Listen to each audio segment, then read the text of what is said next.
This is 37th Street Radio and TV, and of course, we are out here hooking you up with the best of the best when it comes to interviews. And today we have another special guest, so I will just let the guest introduce themselves. Thank you so much for this opportunity. It's an honor. My name is Wanjiku Mungai. I run a business, actually several businesses. I believe I try to put my best foot forward in everything that I do. And yeah. So you see from your IG bio, I saw that you are an actress, model, content creator. So I want to know, like, what came first? What came first? I think modeling and acting from a younger age. Acting actually came first because way back in primary school, as early as nursery school, I would be asked by my teachers to do stuff in front of the other kids, like probably elaborate something in front of the other kids. And when I got to class 1, my class teacher preferred me to be reciting poems that represent the school in music festivals and drama festivals. So that carried on until high school, where I was both in music club and drama club. I enjoyed drama more, and that also made me join debate club, because I think acting is a platform where you get to express yourself, you know, and just be yourself. So yeah, that's where it all began. So you've talked about acting and modeling. I want to know, like, now it started while you were young, but you became an adult.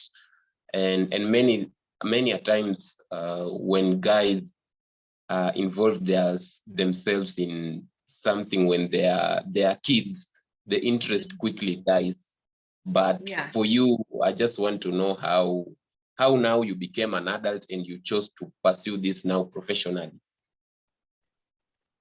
Okay, so just a point of correction, I don't really pursue acting professionally. And the reason for that is I figured that it's not something that I would want to pursue in that manner because of the nature of it and how things are in the industry.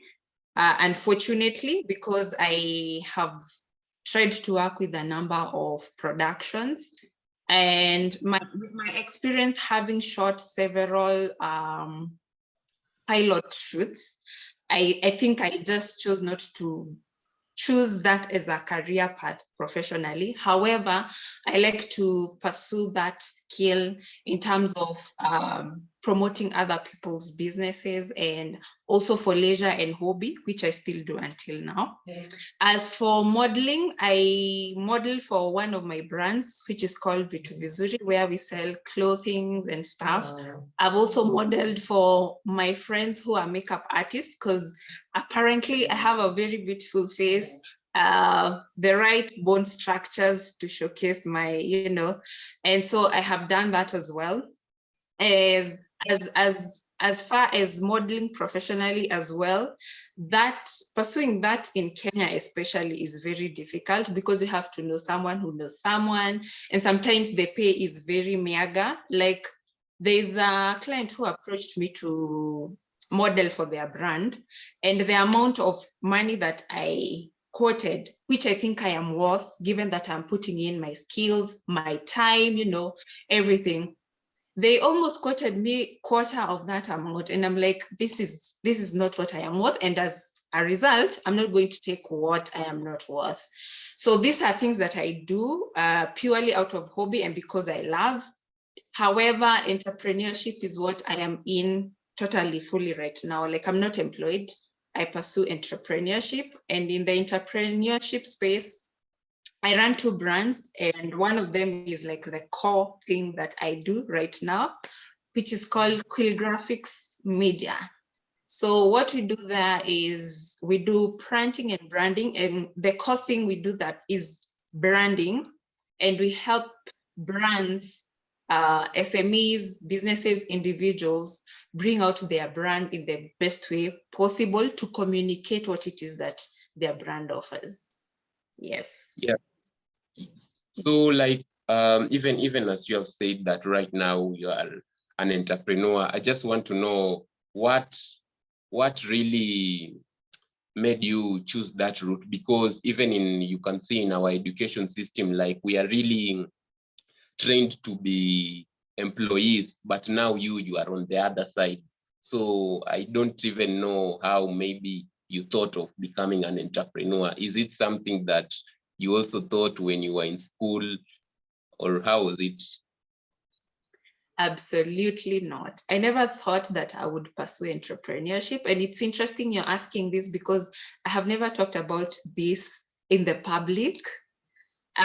Probably a few times in the circles of friendships I am in. However, my entrepreneurship journey began at a place where I needed change in my life. And the change came in a way that I didn't expect, like I hadn't really planned. And the story is that I was working in this company and the environment became very toxic for me. And my mental wellness was at an edge. It was getting to an edge. So I think I got to a place where I was like, it's either I'm trading my mental wellness for this job where I'm getting paid, or I let go of the job and, take care of my mental well-being. So I quit without a plan, not knowing really what I want to do. But when I quit and as I was going through the healing process, I decided, why can't I offer my services according to the knowledge that I have in this specific industry to help people build their brands? And that's how this idea came about, and I just pursued it. Yeah, that's how it started. To all entrepreneurs now, from where you are sitting, I don't know if you can advise someone, even if they want to be an entrepreneur, would you advise them to at least get a job, just have a little knowledge of how maybe things are done, then you can go and do your own thing? Because I'm sure maybe that opportunity unlocked something in your brain that is helpful till date. So I don't know what you can advise somebody who is starting. Can they maybe look for a job, know how things happen, and go in terms of working? Then you can open your own shop and do whatever it is that you want. Interesting. I think that question is broad, and how I would like to go about it is, one, first of all, entrepreneurship is passion. I would like to say that because there are days that your business don't make sense at all. And if your why is not solid, the why as to why you started that business, you can easily give up. And for me, it's interesting because, like, for example, my business started in 2019 and shortly after COVID came, which was in 2020. And that year was it was a difficult year in business. And it got me questioning my choices in terms of choosing the entrepreneurship space. But my why remained constant, and that is what kept me going. However, in terms of getting the skills and the knowledge of whatever field that you want to pursue is concerned, I don't think really you need to be employed for you to get the necessary knowledge or skills or whatever it is that you need to start a business. I think your interests and passion and the determination you have for the particular thing you want to start can be your driving force to getting the knowledge and the skills that you need. And you can get this by maybe mirroring someone at a job, or getting courses online, and just finding help here and there from people that are in that specific industry. So I don't think it should necessarily be acquired from you being employed from a job, because what happens if you never get that employment? Does it mean that you'll never pursue that business? Yeah. We've talked about our education system just creating employees, and now I want us to talk about now you deciding, you said that you decided to quit, and I just want to know the reaction of your close friends and family. Maybe did people think you are mad? Maybe did people embrace you? Because right now it's very hard to even get a job, but you took such a bold step. So I just want to know the reaction of close people, your close friends and family. To be honest, my closest people who are my family were ish, like they were really not sure. And some of them were like, I don't think what you're doing is right. I think you should get a fallback plan, like maybe a job or something. Others were half supportive, half, all that kind of stuff. But fortunately, I had a few friends who are supportive of, my venture. So I think it can be discouraging, especially when it comes from people who should be supportive, friends and close family. Family and close friends. However, I'll go back to your why. Why are you doing this? And that should keep you grounded. So in terms of support, it was ish, 50-50. However, that didn't deter me from pursuing what I needed to pursue. Yeah. And then you see, when you now start a business, of course, you can't start a business today and tomorrow you are making profits. You talk about starting a business in 2019, and everybody knows 2020, we had Corona, and now the business environment was very much disrupted. So during that time, as an entrepreneur, I just want to know, how are you able to stay sane even when like everything is not going your way? How are you able to still be patient and focused on your goal even when everything is not going on your way? Interesting. So for me, what I did, especially during Corona, is that I engaged in other activities that would help my business, like business coaching, also pursuing my hobbies and interests. That also kept me sober. And in regards to making profits, I actually made losses. Like the times were tough, but I made losses. Why did I make the losses? I think this is important for me to share because someone could find themselves in that same position. So the reason why I made losses is because things were hard. I was dying to get business and make money, going at whatever length to make money and to get business. And there are several businesses that I got out of desperation, which ended up making me losses as opposed to making me the money that I wanted. And so that taught me that in moments of desperation, try not to be desperate, stay focused. Like if you're offering a service for this amount of money, stick to it regardless, because if something was to happen and it gets affected, you'll end up losing both your time and the value. And, there's just a lot when it comes to the loss. So yeah, I think that's important.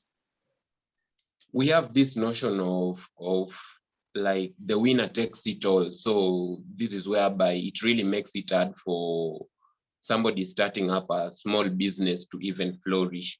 So just according to what you have observed in the business environment, I don't know in Kenya, I don't know, what you think we can change that can favor small business owners so that even when they grow, we can now tax them and all of that, because they will have created an empire already. I think the number one thing that should change, and it should be really among us people, is when a small business is starting out, I think it's unfair to keep asking people for their portfolios and what they have done, because that already is a hindrance to what they can do. I think people should be open to experience whatever the product or service it is, then from there they can judge. Because once you give a small business an opportunity to give you the service or the product, then from there they build up from there. You understand? So it gives them an opportunity to showcase their abilities and what they can offer. And with that, they can have an opportunity to grow their business. The other thing is when you're approaching companies like corporates, I think people should stop this habit of asking for what is it called? Kickbacks. They are a strain to the business, because when you want to get a business from a certain corporate, let's say whatever you're quoting for them per item is like 100 bob, and that 100 bob covers your costs and everything. When you ask for a kickback, it means they either choose to go at a loss or not make much profit, or they will have to quote that thing higher for the business to make sense. And I think that really is a major hindrance to supporting small businesses. Yeah. I also want us to talk about maybe the importance of hobbies. And you say that there are a couple of things you're doing. We have talked about modeling. We have talked about you being an actress. Do you think outside of your business, there are things that you can do that in turn can feed into your business? Like for you now, you have talked about modeling, being an actress. Do you think these experiences now feed into you as an entrepreneur and makes you a better person? Absolutely, they do. And one of the reasons why I love my hobbies is because they are people oriented. Like, these hobbies involve people. And you see, for any business to grow or for any venture to make sense, you need people.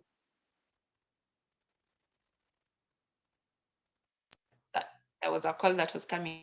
These hobbies for me allow me to network and interact with other people. And as I'm interacting with other people, they get to know what are some of the other things I do, which I always make sure, given an opportunity, that I say that, by the way, I do this and this, yada, yada, yada. So when they get to know what you do on the side, they also get to experience whatever it is that you're doing, whether it's a business or a service. And that way, if one person experiences your product or service and they like it, they refer someone else and they refer someone else. And that is how my business has actually grown. Like, most of the people that I have served are purely from referrals. Very few are from direct customers. Yes. So you've talked about your business deals with branding of SMEs, and I just want you to talk about, maybe I am setting up a small business, or let us just say I am setting up a business. So if I come to you, what do I expect? So if you're starting up a business, first of all, you have to have a business name, because that will guide us in terms of coming up with your logo. So when you're starting up a business, you need to come up, we help you come up with your brand identity. And that is the logo, which is the primary thing which people will identify you with. So after we develop the logo for you, we now design other stationaries like business card, letterheads, and promotional items. Like, let's say, like a notebook, for example. I can show you a notebook right here. Like this notebook. Can you see it? So yeah. This notebook is branded Wanjiku Speaks, which is my personal brand, right? As you can see. And this that I am drinking with is called a thermal mug. It also has my brand name and logo. You see that? Yeah. I'm also having a pen here. It's from one of my clients. It's branded with their business name and logo and what they do. So once you come up with these things, they help you now solidify on the identity of your brand. So that is part of what we help our clients with. Yes. Yeah, okay. Thank you so much. So for guys who are starting out, I want you, maybe from what you have observed, you can just share with them the most important lessons that maybe you have learned since you started. I think one of the biggest lessons that I have learned is know your why. Why are you starting that business? And what will keep you going even when things don't make sense? I think that is very important, because giving up in the path of entrepreneurship is usually disclosed every single time. So you need to know your why. The second thing is know your worth in terms of the value that you're bringing on the table. If it's this product that you're giving, you're not just selling this product as it is. You've put in your time, your skills, and everything, and you need to quantify that all together for your brand to grow and move from one point to the other, because you don't also want to stay stagnated. And that is one of the things that I struggled with for a long time until I went through business coaching. So know your worth and stick to it. Don't be yo-yoing, like stick to it. And the third thing is be consistent. Sometimes there are days that you will wake up and you don't feel like doing anything, and that is normal for every human being, but try and push yourself to be consistent in what you're doing, because that is what will keep you out there. Make sure you post in your social media spaces. And in those times that you're not able to post, let's say in Instagram or Facebook, make sure your status, you're communicating that this is what I do on your status. I think those three things will at least help you keep going in business. Yes. Yeah, okay. Yeah, thank you so much for giving us your time. We wish you all the best. Thank you so much. It's an honor, and I really hope that this information will be helpful to someone. And in my personal brand, I'm usually like, I developed this courage to start this business, yeah? And because I did it for myself, I'm certain that someone else will get the same courage to do whatever it is that they were trying to do. So thank you so much, and all the best as well. Thank you.